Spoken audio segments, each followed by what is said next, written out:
Welcome again. My name is Brijesh. Today we are going to start with the chapter number 12. Before starting the chapter, I would request you to like and subscribe the channel and also share these initiatives with your friends and fellow aspirants. So in this chapter, we will understand about the stupas, temples and different literatures which got developed. Okay, so let us understand the different concepts. Let us start with the metallurgy. What is metallurgy? So any crafts or any developments related to metal and the work on the metal is known as the metallurgy. So Harappans were the master of the craftsmen and they had knowledge of copper metallurgy. So we have already discussed that the different type of copper tools have been found in the Harappan Valley civilizations, and they were also the expert of making bronze. So how they used to make the bronze? They used to mix the tin with the copper, and that is how they used to produce the copper. That is how they used to produce the bronze, right? So they understood the chemistry and the physical aspect of these tools, right? So they were expect that in what proportion they need to mix the copper with the tin so that they can produce the bronze, right? So hence it proved that they were the expert. While the Harappans belong to the Bronze Age, their successor belonged to the Iron Age. So later on, as we have understood that in the megalithic period, where we found the different, like archaeologists have found the different type of iron tools. So it provides us the understanding that Indian subcontinent was making a development in regards to the metallurgy, that how they gradually moved from copper to iron. The iron pillars. So let us understand about the iron pillar. The iron pillar at Mehrauli, Delhi is a remarkable example of skill of Indian craft person. It is now it is talking about the characteristics of this particular pillar, that it is made of iron and it is of 7.2 meter of height, and it weighs more than 3 tons. It was made somewhere around 1500 years ago. So these pointers I have just provided just to show the characteristics, but these are not important. We just need to remember that we have an iron pillar which has its importance, and it is in Mehrauli, Delhi. Right, so the mention this particular pillar mentions a ruler's name, and the name Chandra has been mentioned on this pillar. So probably belong to the Gupta dynasty. So we have already understood about the Gupta dynasty. The Chandragupta was there, right? And there were several others name of the Gupta dynasties were there. So we have understood about this dynasty, and we will understand about their developments and their success in the further chapters as well. So here is the pillar.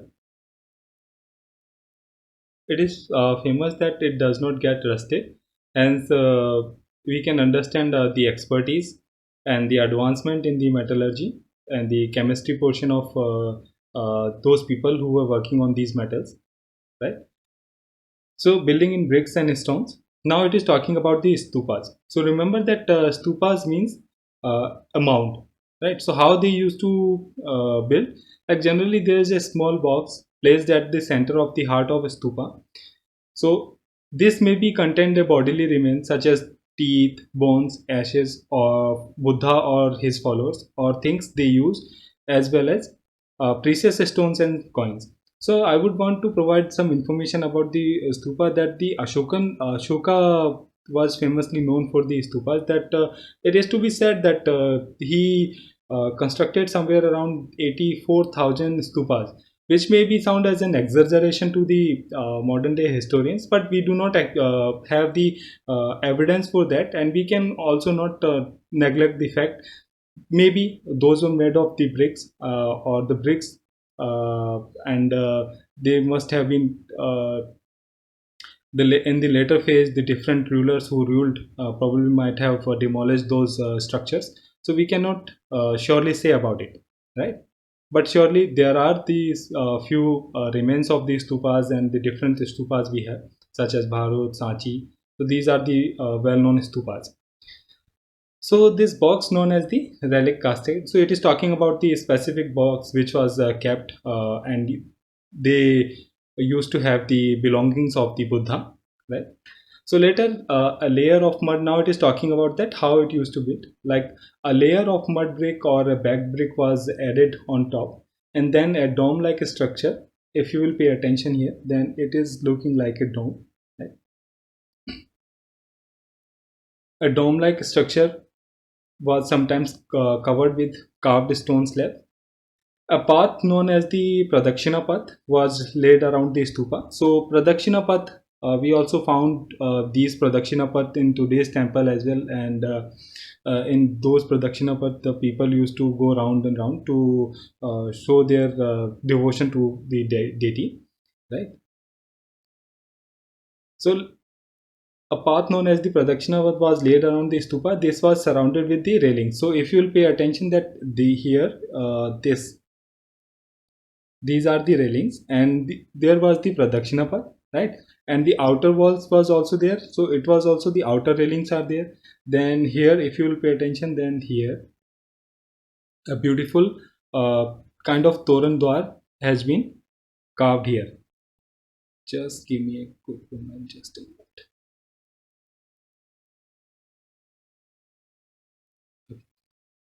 I hope visible now.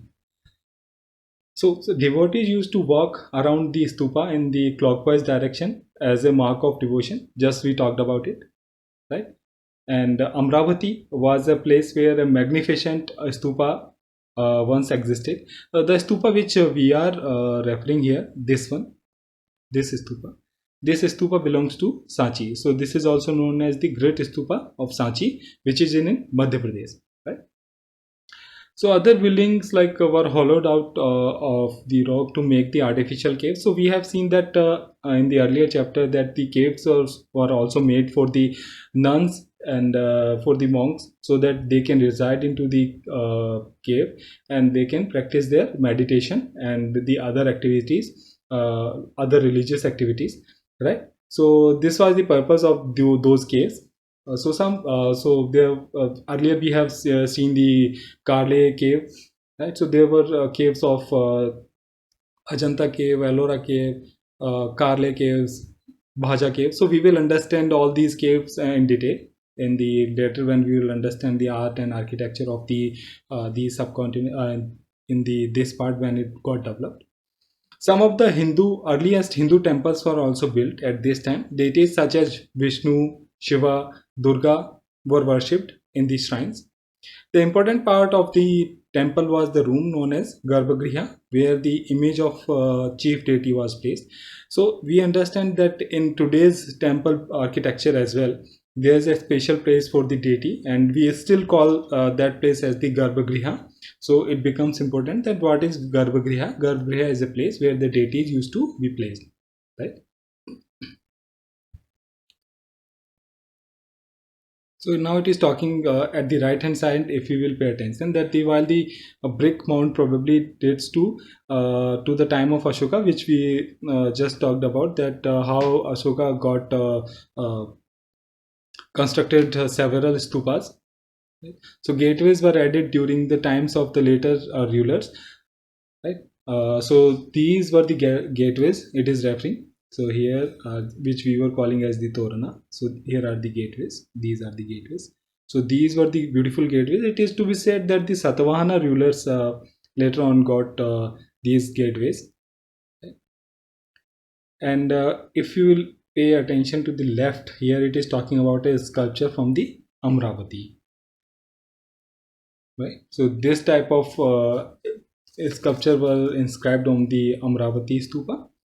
So let us understand the other developments as well. So it was referring to the Garbhagriha, and it will also talk about the Shikhara. But first let us understand what is talking.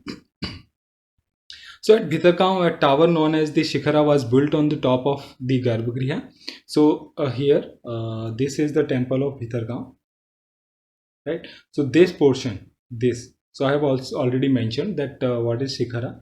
So this portion used to call as Shikhara. So it was built somewhere, the Garbhagriha was here, somewhere here, and on the top of it there was the Shikhara was built, right? So this is Shikhara, keep this in mind. So let us understand first, we are reading from the left hand side that at the top an early temple at the Vitargam, Uttar Pradesh. This was built somewhere around 1500 years ago. So this temple which we are referring, we just show. So it was built somewhere around 1500 years ago. And at the top right, if we here, now it is talking about the Mahabalipur Puram temple. So it was a monolithic temple. So monolithic temple means a temple which have been carved from a single stone, right? So whenever anything which has been carved out of a single stone is known as, or is known or called as monolithic, right? So monolithic temple at Mahabalipuram, each of these was carved out of a huge single piece of stone, which we have already understood, and which is known as monoliths. Now it is also talking about the brick construction. While the brick structure are built up by the adding the layers of bricks from the bottom upward. In this case, the stone cutters had to work from top down approach, right? And here it has mentioned about the Durga temple at Aihole. So I have already mentioned the name. It like these builds were adding the layers of the brick from bottom to upward. So remember the Durga temple at the Aihole. So we have just seen the temple. First was the Vitargam temple, where we have seen what type of development of the Shikhara was happening. Then we looked at the Mahabalipuram temple, and third we looked at the Durga temple of Aihole. Right?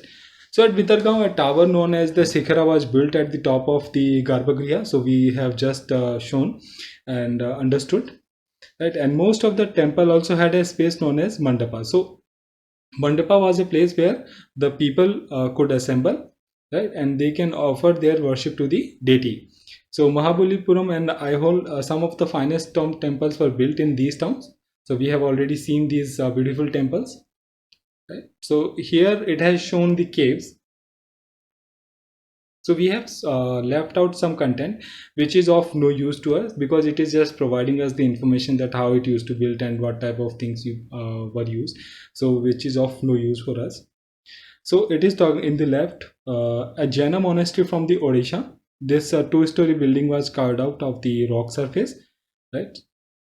So we have just understood that such type of construction used to call as the monoliths. Right?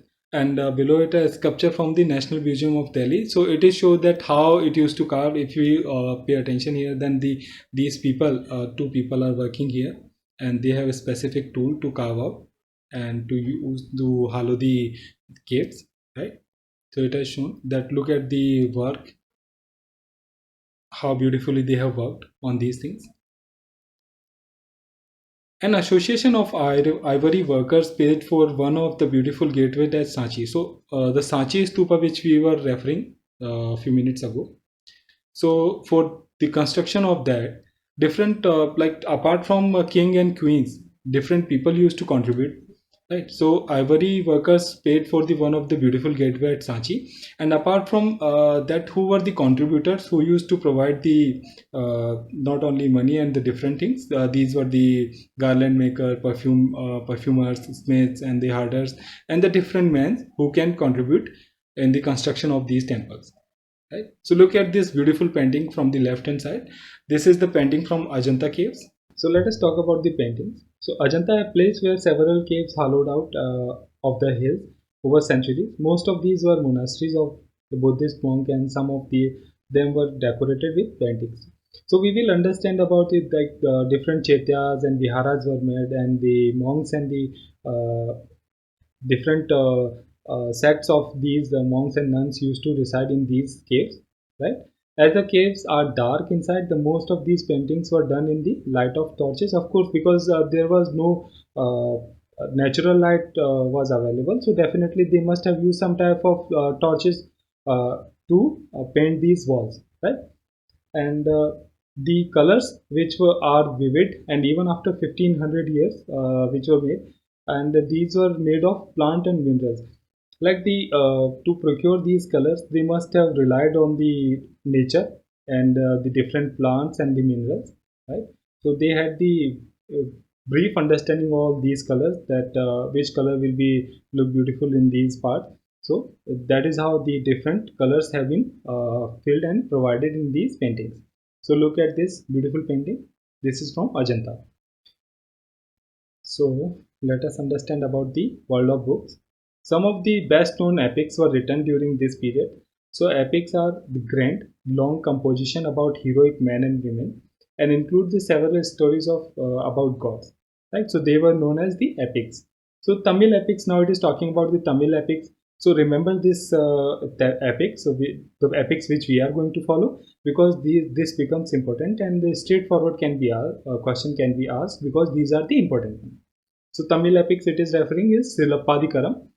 They're composed by a poet named Elango, and it was composed somewhere around 1800 years ago. So it is now talking about some story which is not required for us, right? And the same is happening here as well. So now there is another Tamil epic which it is referring, which was written by Satyanar, and the name of the epic is Manimekalai. So remember these names, Manimekalai, and the other was Silappatikaram, and the writer's name was Ilango. Right? So Manimekalai was written by Satyanar somewhere around 1400 years ago.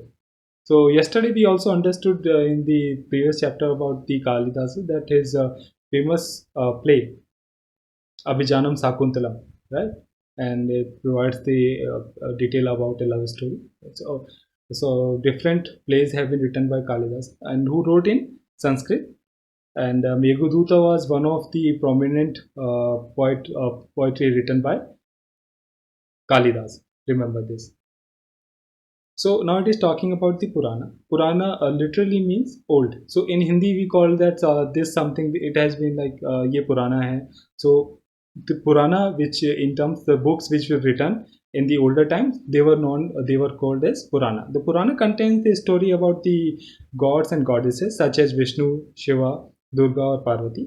Purana were written in simple Sanskrit verses and were meant to be heard by everybody, including women and Shudras who were not allowed to study the Vedas. So if you will pay close attention that how after a certain time period the status of women went down, and they started like the people started counting them somewhere not important, and they were not allowed to listen to the Vedas, but however they were allowed to listen all these Vedas, right, along with the Shudras. Like the Shudras was also allowed to listen the Vedas. Sorry, so these Puranas, but not the Vedas. Remember this.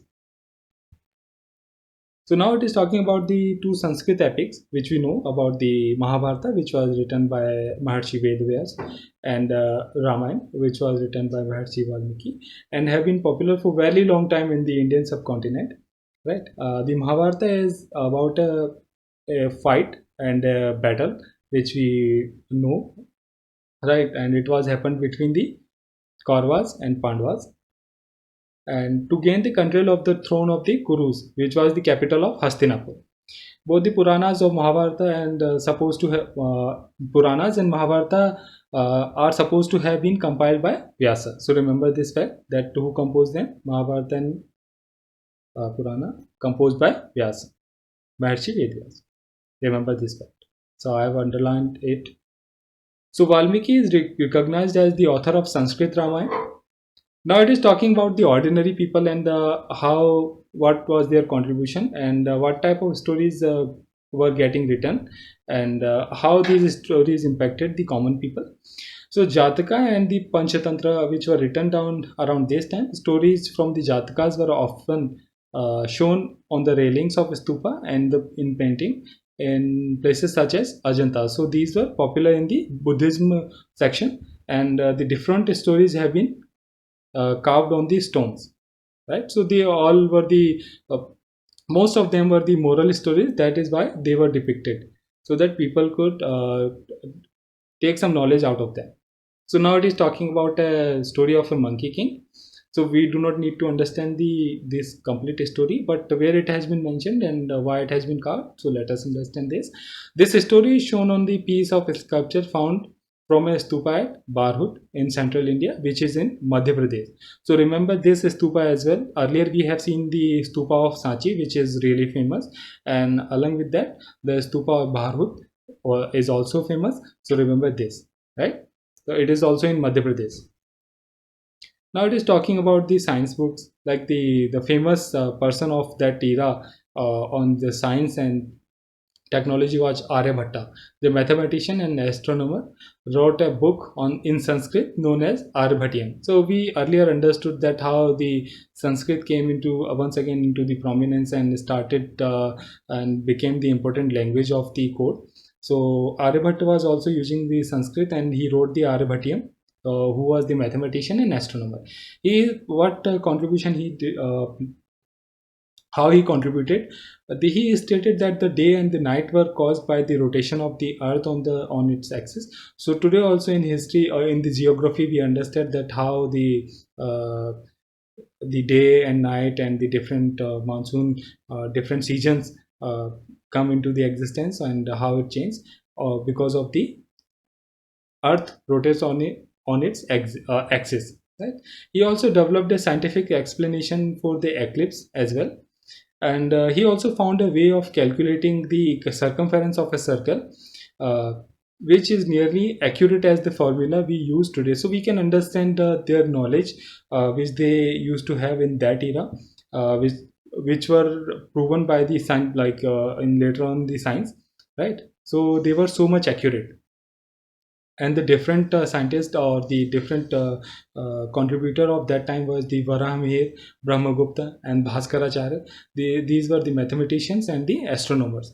So all about all these people and their books, the important books, we will read and talk about this in the later chapters. But remember one book which has been mentioned here, which is Aryabhatiam, right? So it becomes important fact for us. Now it is talking about the zero and the Ayurveda. While the numerals had been used earlier, the mathematician in India now invented a special symbol for zero. So remember this, zero was known. However, what Indian mathematician contributed, they invented the symbol for zero. Right. So this system of counting was adapted by Arabs and then spread to the Europe because Arab used to trade with heavily in Indian subcontinent. So they must have had some type of discussion and they must have taken it from here to the Euro, right? So it continued to be used in throughout the world and hence it spread to the entire world, right? Now it is talking about the Ayurveda. Ayurveda is well-known system of health science and that was developed in ancient India. So we understand that in Ayurveda, India is famous for the Ayurveda. The two famous practitioners of Ayurveda in the ancient India were Charak and Shushruta. So remember that Charak was in 1 to 2nd century, whereas the Shushruta was in 4th century CE, right? And they wrote the different book. The Charak Samhita was written by Charak, and that was a book on medicine. So I have already highlighted these facts. Remember these books. The Charak wrote the Charak Samhita, which was a medicinal book, whereas the Sushrut wrote the Sushrut Samhita, which was a elaborate surgical procedure, right? So what type of developments were happening elsewhere? So paper was invented in China about 1900 years ago by a man named Chailan. So remember this, that who invented the paper and where it was invented. So where it was important is more important than who invented it. So it was invented in China. And later it is spread to the different part. How it reached to the Korea about 1400 years ago and spread to Japan soon after. And it was known in Baghdad about 1800 years ago. And from Baghdad it spread to Europe, Africa, and the other part of the Asia, including the subcontinent. So today we understand that how paper plays an important role in every like the books and different things. And it is very important for us for the day-to-day purpose as well, right? So where it was invented. So remember these things.